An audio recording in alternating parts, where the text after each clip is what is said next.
पशुपतिनाथ मंदिर का इतिहास और पौराणिक मान्यता। दोस्तों, ज्यादातर मंदिरों में एक मुंह वाला शिवलिंग देखा जाता है, लेकिन पशुपतिनाथ मंदिर में विराजमान शिवलिंग एक नहीं बल्कि चार मुख वाला शिवलिंग है, जिसके पीछे एक अद्भुत व रोचक पौराणिक कथा छिपी है। कथा के मुताबिक महाभारत के दौरान जब पांडवों द्वारा अपने ही सगे लोगों का खून बहाया गया, तब ऐसे में अपने ही भाइयों का वध करने की वजह से पांडव बहुत दुखी हो गए। उन्होंने अपने ही भाइयों का वध किया था, जिसे गोत्रवध कहते हैं। लेकिन जब उनको अपने इस किए पर पछतावा होने लगा, तो भगवान कृष्ण ने उन्हें इस गोत्रवध जैसे पाप से छुटकारा पाने के लिए शिव जी के शरण में जाने को कहा। ये जानने के बाद पांडव महादेव की खोज में निकल गए, परंतु भगवान नहीं चाहते थे कि पांडवों से जो पाप व अपराध हुआ है, उससे उन्हें आसानी से मुक्ति मिल जाए।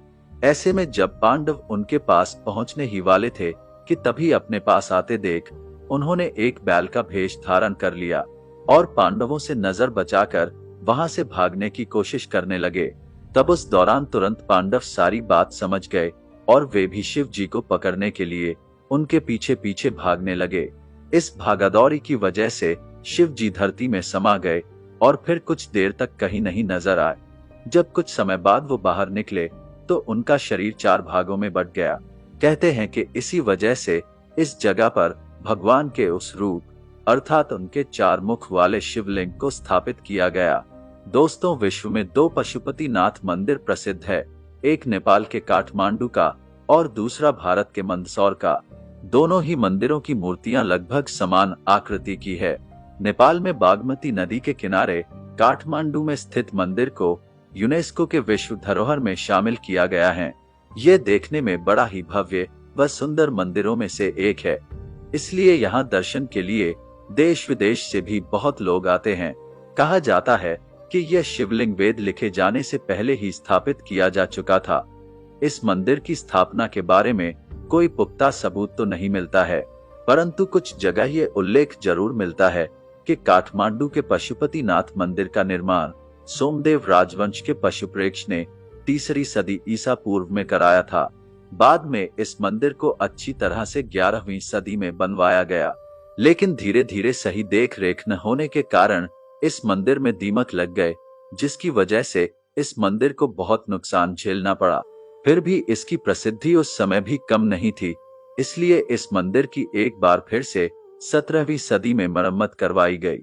बाद में बहुत से जगहों पर इस मंदिर की कई नकलें तैयार की गई, जैसे भक्तपुर 1480 में, ललितपुर 1566 में और बनारस 19वीं शताब्दी में। दरअसल इस मंदिर को प्रकृति आपदाओं के कारण भी बहुत बार भारी नुकसान का सामना करना पड़ा है। बताया जाता है कि अप्रैल 2015 में आए विनाशकारी भूकंप के कारण पशुपतिनाथ मंदिर की कुछ बाहरी इमारतें बुरी तरह से नष्ट हो गई, लेकिन इसके मुख्य मंदिर और मंदिर के अंदर के भाग को किसी भी तरह की हानि नहीं हुई, जो कि किसी चमत्कार से कम नहीं। इस पवित्र जगह के बारे में एक रोचक बात यह है कि इस मंदिर में भगवान की सेवा करने के लिए 1747 से ही नेपाल के राजाओं द्वारा भारतीय ब्राह्मणों को आमंत्रित किया जाने लगा। बाद में तो वहां के एक राजा ने भारत के एक ब्राह्मण को ही मंदिर का मुख्य पुरोहित चुन लिया। तभी से भारतीय ब्राह्मण भट्ट ही पशुपतिनाथ मंदिर के मुख्य पुजारी के रूप में चुने जाने लगे। लेकिन वर्तमान समय में ये अधिकार भारतीय ब्राह्मणों से लेकर नेपाल के पंडितों को दे दिया गया। पशुपतिनाथ मंदिर दर्शन की मान्यता। इस मंदिर के बारे में मान्यता है कि जो भी व्यक्ति उस मंदिर के दर्शन करता है तो उसे किसी भी जन्म में किसी भी पशु की योनि में जन्म नहीं लेना पड़ता, परंतु इसके लिए एक शर्त यह है कि आप शिवलिंग के दर्शन से पहले नंदी के दर्शन न करें। अगर आप ऐसा करते हैं तो अगले जन्म में आपको पशु ही बनना पड़ेगा।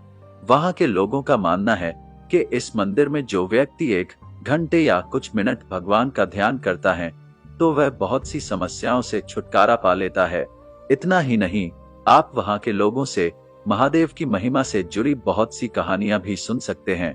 पवित्रता व प्रसिद्धि के कारण ही काठमांडू के देवपाटन गांव में स्थित पशुपतिनाथ मंदिर को शिव के 12 ज्योतिर्लिंगों में से एक केदारनाथ मंदिर का आधा भाग माना जाता है।